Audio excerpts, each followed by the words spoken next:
ನಮ್ಮ ಜಿಲ್ಲೆಯ ಗೌರವ ಹೆಚ್ಚಿಸ್ಕೋಬೇಕು. ಇವತ್ತು ಹಲಾಲ್ ಟೋಪಿಗಳನ್ನೆಲ್ಲ ಕರ್ಕೊಂಡು ಬಂದು ಮಂಡ್ಯ ಜಿಲ್ಲೆಯಲ್ಲಿ ರಾಜಕಾರಣ ಮಾಡಕ್ ಬಿಟ್ಬಿಟ್ಟಿದ್ದಾರೆ.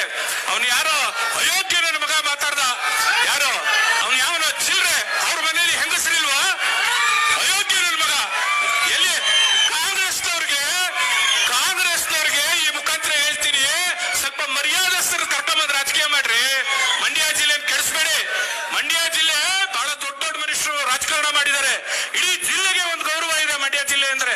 ಹಿಂದೆ ಮಂಡ್ಯ ಜಿಲ್ಲೆ ರಾಜಕಾರಣ ಅಸೆಂಬ್ಲಿ ಒಳಗೆ ಮಾತಾಡ್ತಾ ಇದ್ದಾರೆ ಅಂದ್ರೆ ಇಡೀ ಜಿಲ್ಲೆ ಜನ, ಇಡೀ ರಾಜ್ಯದ ಜನ ಅದನ್ನ ಕೇಳ್ತಿದ್ರು.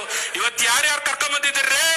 ದರೋಡೆಗಾರರು, ಜೂಜ್ಗೋರನ್ನೆಲ್ಲ ಕರ್ಕೊಂಬಂದು ದುಡ್ಡಿದೆ ಅಂತ ಟಿಕೆಟ್ ಕೊಟ್ಬಿಟ್ಟು ಇವತ್ತು ಅಸಹ್ಯ ಮಾಡಿಟ್ಟಿದ್ದಾರೆ ಮಂಡ್ಯ ಜಿಲ್ಲೆನ. ಇವ್ರ ಯೋಗ್ಯತೆಗಳಿಗೆ ಇವರು ಅಫಿಡವಿಟ್ ಸಲ್ಲಿಸಿದಾರಲ್ಲಪ್ಪ, ಚುನಾವಣೆಗೆ ಅಫಿಡವಿಟ್ ಸಲ್ಲಿಸಿದಾರಲ್ಲ, ಅಸಹ್ಯ ಆಗುತ್ತೆ ನಿಮ್ ಜನ್ಮಕ್ಕೆ. ಇಂಥವ್ರನ್ನೆಲ್ಲ ಕರ್ಕೊಂಡ್ ಬಂದು ಕ್ಯಾಂಡಿಡೇಟ್ ಮಾಡ್ತೀರ ನಮ್ ಜಿಲ್ಲೆಗೆ. ಇನ್ಮೇಲಾರು